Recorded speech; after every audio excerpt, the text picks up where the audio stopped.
नमस्कार। आज पूरा देश आतंकवाद के खिलाफ एकजुट है, आक्रोश से भरा हुआ है, संकल्पबद्ध है। आज हर भारतीय का यही संकल्प है, हमें आतंकवाद को खत्म करना ही है। साथियों, ऑपरेशन सिंदूर के दौरान हमारी सेनाओं ने जो पराक्रम दिखाया है, उसने हर हिंदुस्तानी का सिर ऊंचा कर दिया है।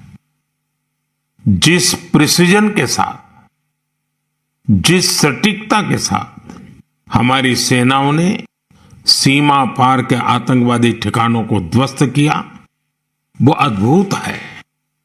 ऑपरेशन सिंदूर ने दुनिया भर में आतंक के खिलाफ लड़ाई को नया विश्वास और उत्साह दिया है। साथियों, ऑपरेशन सिंदूर सिर्फ एक सैन्य मिशन नहीं है, ये हमारे संकल्प, साहस और बदलते भारत की तस्वीर है। और इस तस्वीर ने पूरे देश को देशभक्ति के भावों से भर दिया है, तिरंगे में रंग दिया है। आपने देखा होगा, देश के कई शहरों में, गांवों में, छोटे छोटे कस्बों में तिरंगा यात्राएं निकाली गई। हजारों लोग हाथों में तिरंगा लेकर देश की सेना, उसके प्रति वंदन अभिनंदन करने निकल पड़े। कितने ही शहरों में सिविल डिफेंस वॉलेंटियर बनने के लिए बड़ी संख्या में युवा एकजुट हो गए। और हमने देखा, चंडीगढ़ के वीडियो तो काफी वायरल हुए थे।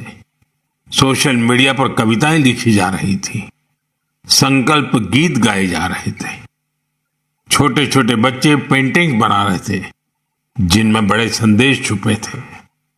मैं अभी 3 दिन पहले बीकानेर गया था। वहां बच्चों ने मुझे ऐसी ही एक पेंटिंग भेंट की थी।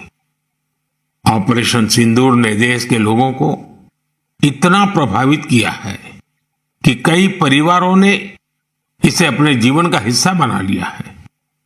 बिहार के कटिहार में, यूपी के कुशीनगर में और भी कई शहरों में उस दौरान जन्म लेने वाले बच्चों का नाम सिंदूर रखा गया है।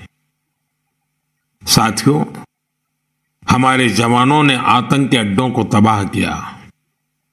यह उनका अदम्य साहस था और उसमें शामिल थी भारत में बने हथियारों, उपकरणों और टेक्नोलॉजी की ताकत। उसमें आत्मनिर्भर भारत का संकल्प भी था। हमारे इंजीनियर्स, हमारे तकनीशियन, हर किसी का पसीना इस विजय में शामिल है। इस अभियान के बाद पूरे देश में वोकल फॉर लोकल को लेकर एक नई ऊर्जा दिख रही है। कई बातें मन को छू जाती है। एक मां बाप ने कहा, अब हम अपने बच्चों के लिए सिर्फ भारत में बने खिलौने ही लेंगे। देशभक्ति की शुरुआत बचपन से होगी। कुछ परिवारों ने शपथ ली है, हम अपनी अगली छुट्टियां देश के किसी खूबसूरत जगह में ही बिताएंगे। कई युवाओं ने मेड इन इंडिया का संकल्प लिया है, वो देश में ही शादी करेंगे। किसी ने यह भी कहा है, अब जो भी गिफ्ट देंगे वह किसी भारतीय शिल्पकार के हाथों से बना होगा। साथियों, यही तो है भारत की असली ताकत, जन मन का जुड़ाव, जन भागीदारी। मैं आप सबसे भी आग्रह करता हूं, आइए इस अवसर पर एक संकल्प लें।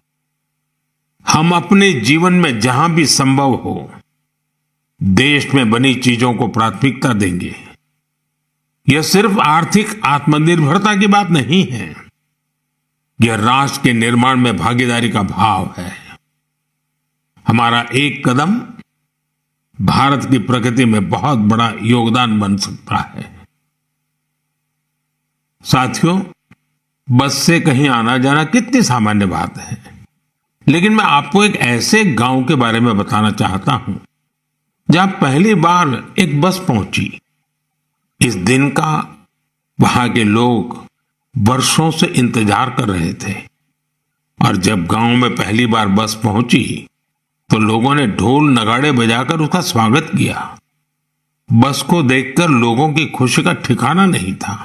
गांव में पक्की सड़क थी, लोगों को जरूरत थी, लेकिन पहले कभी यहां बस नहीं चल पाई थी। क्यों? क्योंकि ये गांव माओवादी हिंसा से प्रभावित था।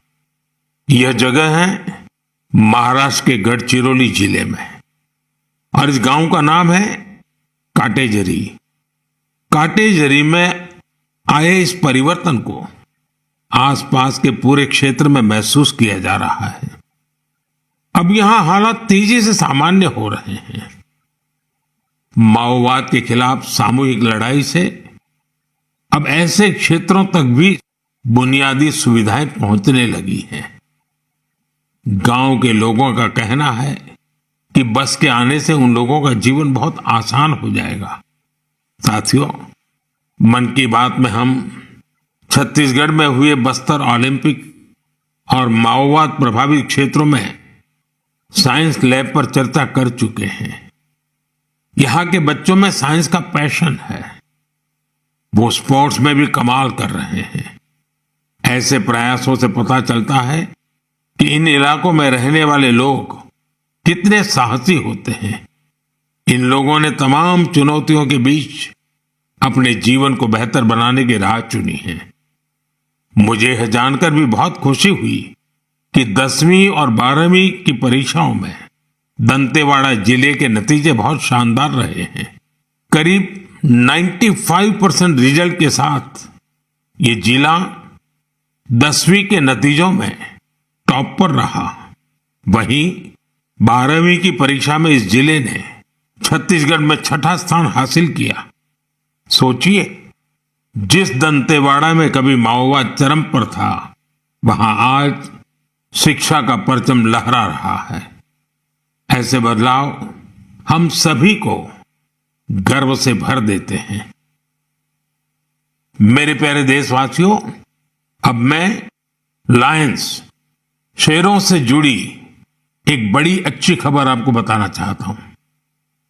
पिछले केवल 5 वर्षों में गुजरात के गीर में शेरों की आबादी 674 से बढ़कर 891 हो गई है। 674 से 891।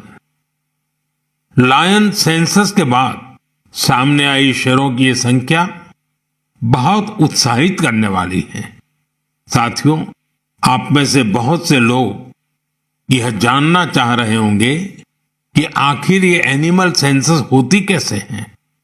ये एक्सरसाइज बहुत ही चुनौतीपूर्ण है। आपको यह जानकर हैरानी होगी कि लायन सेंसस 11 जिलों में 35,000 वर्ग किलोमीटर के दायरे में की गई थी।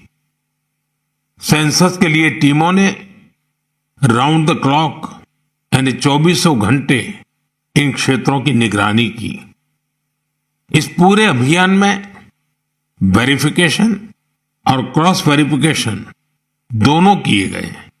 इससे पूरी बारीकी से शेरों की गिनती का काम पूरा हो सका। साथियों, एशियाटिक लायन की आबादी में बढ़ोतरी ये दिखाती है कि जब समाज में ओनरशिप का भाव मजबूत होता है तो कैसे शानदार नतीजे आते हैं। कुछ दशक पहले गिर में हालात बहुत चैलेंजिंग थे, लेकिन वहां के लोगों ने मिलकर बदलाव लाने का बीड़ा उठाया। वहां लेटेस्ट टेक्नोलॉजी के साथ ही ग्लोबल बेस्ट प्रैक्टिसेस को भी अपनाया गया। इसी दौरान गुजरात ऐसा पहला राज्य बना जहां बड़े पैमाने पर फॉरेस्ट ऑफिसर के पद पर महिलाओं की तैनाती की गई। आज हम जो नतीजे देख रहे हैं उसमें इन सभी का योगदान है। वाइल्ड लाइफ प्रोटेक्शन के लिए